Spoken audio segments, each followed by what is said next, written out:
L'université camerounaise se porte mal. C'est une réalité. Je vais vous le dire pour ne rien cacher. On donne des grades à certains qui n'en ont même pas les capacités ni le contenu.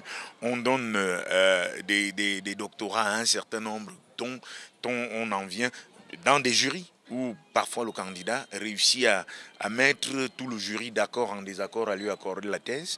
Et de mon point de vue, on ne doit pas être étonné que à ce sujet-là, l'université se porte mal et que les productions scientifiques que l'on a à l'intérieur de l'université n'aient pas une emprise sur la réalité.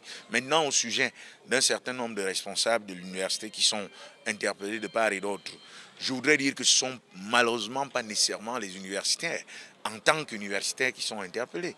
C'est des universitaires qui ont reçu des missions administratifs et en tant que gestionnaires, ils sont interpellés. Donc vous ne pouvez pas dire à ce moment-là que ce soit les universitaires qui sont en cause. Mais c'est un problème qui renvoie et qui est une reproduction de l'éthos comportemental qu'on voit à l'œuvre dans la gestion de la fortune publique au Cameroun.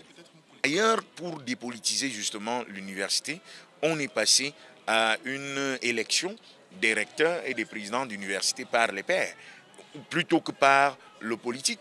Et cela indique, de mon point de vue, qu'on a encore du chemin à faire là-dessus.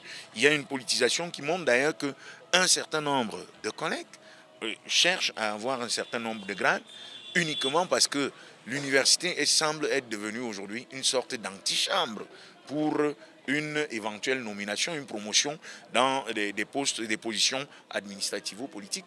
Cette politisation de l'université n'aide pas l'université à être le creuset des idées qui doivent pouvoir aider la société à se remettre en question et à se gouverner, à se développer, à se transformer qualitativement.